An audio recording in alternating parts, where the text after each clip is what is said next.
இல்லை, செயற்குழுவில் அதிமுக செயற்குழுவில் அவங்க கொடுக்குற தீர்மானம் தான் பிரஸுக்கு வரும். அதுதான் எல்லா கட்சியினுடைய நடைமுறை. ஆனால் இப்போ நடந்த அதிமுக செயற்குழுவில் என்ன பேசினாங்கன்றத வெளியில் செய்தி தொடர்பாளர் வைகை செல்வனும் அமைச்சர் செல்லூர் ராஜும் பிரஸுக்கு சொன்னதுனால தான் உள்ளே என்ன நடந்துச்சுன்றது நம்மளுக்கே தெரியும். அப்படி நடக்கும்போது கட்சி பணிக்காக எனது பதவியை ராஜினாமா செய்கிறேன்னு சொன்னது நல்ல கருத்து தான். ஏன் அதை மறைக்கணும்ன்ற? இப்போ ராஜினாமா பண்ணிட்டு கட்சிக்கு வேலையை செய்ய வேண்டியதானே? அதை மறைச்சி பேசினது இப்போ தவறாக தெரியுது. என்னத்துக்கு அப்படி பேசினாரு, ஏன் மறைச்சி பேசினான்றது வெட்ட வெளிச்சமாக வரணும்.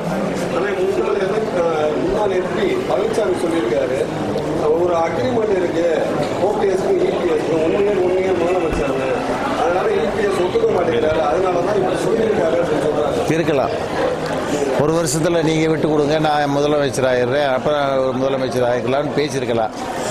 அது வரலன்றதுனால இந்த ஒரு மாசமாவே ஒரு இடையூறு பண்றது தெரிய வருது மக்களுக்கு. இப்ப உங்க திரும்ப ஓபிஎஸ் இபிஎஸ் பிரிஞ்சுவாங்க.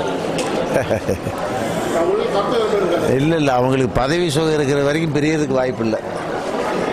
பதவி சுகம் மட்டும்தான் இப்போ அனுபவிச்சுக்கிட்டு இருக்காங்க. கண்டிப்பாக தொண்டர் பலமும் மக்கள் பலமும் எங்களுக்கு கூடிக்கிட்டு இருக்கிறத பார்த்து பயம் இருக்குது. அந்த பயத்தை அதிகாரத்தின் மூலமாக எங்களை மிரட்டி பார்க்குறாங்க. அது நடக்காது. அதாவது ஒரு புத்திசாலித்தனமான அரசாக இருந்தால் முன்னெச்சரிக்கை நடவடிக்கைன்னு ஒன்று இருக்குது, அதை பண்ணியிருக்கணும். இன்றைக்கி பார்த்தா ஒரு 50 டிஎம்சி தண்ணி வீணாவுக்கு கடலில் கலந்துருக்கு. இதை சேமித்து வச்சுருந்தாலே சென்னைக்கு 2 வருஷத்துக்கு குடிநீர் பஞ்சம் தீரும். அதை விட்டாங்களே. இனிமேல் பட்டு 400 கோடி ஒதுக்கி நீங்கள் மழையை சரி பண்ணி வரும்போது மழை பெய்யுமா பெய்யாதான்னு யாருக்கு தெரியும்? இதை முன்னேற்பாடு செய்யாது இந்த அரசனுடைய குற்றம். அவங்க இதை ஒத்துக்கிறணும். முதல்வர் மேலேயும் துணை முதல்வர் மேலேயும் பல குற்றச்சாட்டு வருது. அவங்க பதவி விலகுவாங்களா இல்லை மக்கள் தான்? பல குற்றச்சாட்டுனா ஊழல் குற்றச்சாட்டு வந்திருக்கு, விசாரணையில் இருக்கு. விசாரணை வரட்டும், நீதிமன்றம் எப்படி சொல்லுதுன்னு பார்ப்போம். அதுக்கு முன்னாடி தார்மீக அடிப்படையில் 2 பேரும் ராஜினாமா பண்ணா இன்னும் நல்லது. நாங்கள் தான் 6 மாதத்துக்கு முன்னாடியே சொன்னோமே, 5 டெண்டரில் 1500 கோடி அரசுக்கு கவர்மெண்ட் பணம் லாஸ் ஆகிருக்கு. இதை கண்டுபிடிச்சி எடுத்து கொடுத்தா பொதுமக்கள் வரி பணம் பொதுமக்களுக்கு போகும். தவறு நடந்திருக்குன்றதை சொன்னோமே. அப்போயெல்லாம் இந்த திமுக கண்டுக்கிறாமல் இருந்துச்சு, கம்யூனிஸ்ட் கண்டுக்கிறாமல் இருந்துச்சு, காங்கிரஸ் கண்டுக்கிறாமல் இருந்துச்சு. இப்போ 6 மாதம் கழிச்சு அதே வழக்கை எடுத்து இன்னைக்கு நீதிமன்றம் போயிருக்காங்க.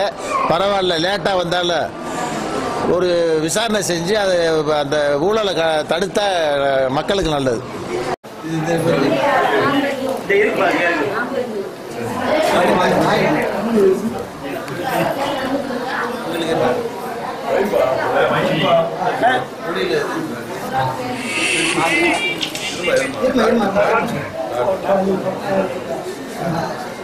இருமா பால் பால்